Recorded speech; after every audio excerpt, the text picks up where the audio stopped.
Addition et soustraction de fractions algébriques dans la section 1.3.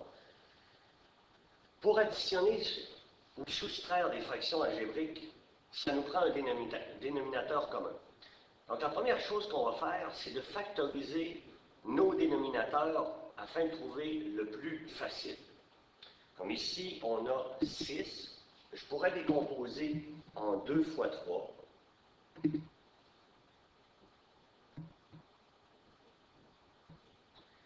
Et 9 que je pourrais décomposer en 3 fois 3.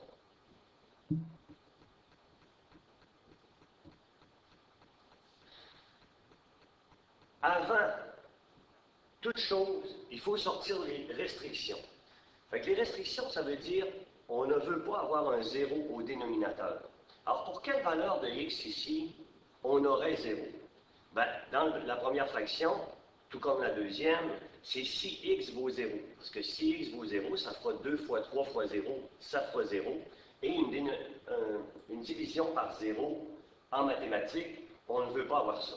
C'est non déterminé. Fait qu'il faudra marquer les restrictions. Si x différent de 0, la deuxième, c'est la même chose. Bon, maintenant, il faut choisir notre dénominateur commun. Moi, je dis, pour le dénominateur commun, il faut qu'on soit capable de retrouver tous les autres dénominateurs dans ce dénominateur-là. Alors, j'aurai besoin sûrement de 2, sûrement de 3, sûrement de x. Là, je vois très bien que 2 fois 3 fois x rentre dans 2 fois 3 fois x, mais de l'autre côté, j'ai 3 fois 3 fois x, j'ai 2 3. Fait absolument, en bas, il faut que j'ajoute un autre 3. Ça, c'est mon dénominateur commun.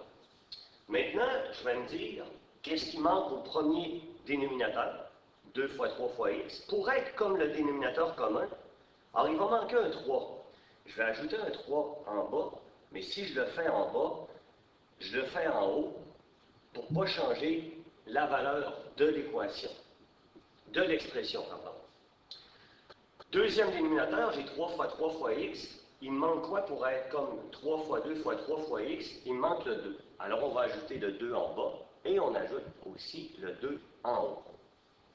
Maintenant que le dénominateur commun est commun à tout le monde, je pourrais faire ma soustraction.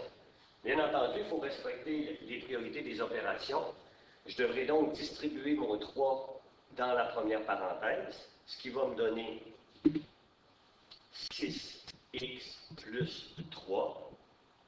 Et dans la deuxième, je vais distribuer aussi mon moins 4, si vous voulez, fois 2. Ça va donner moins 8. Maintenant, on peut rassembler le 3 et le moins 8 pour simplifier notre expression. Ça va donner 6x moins 5 sur, on peut regrouper tout ça, ça va faire 18x. Et là, la dernière opération, si je peux la faire, ce serait de resimplifier mon expression.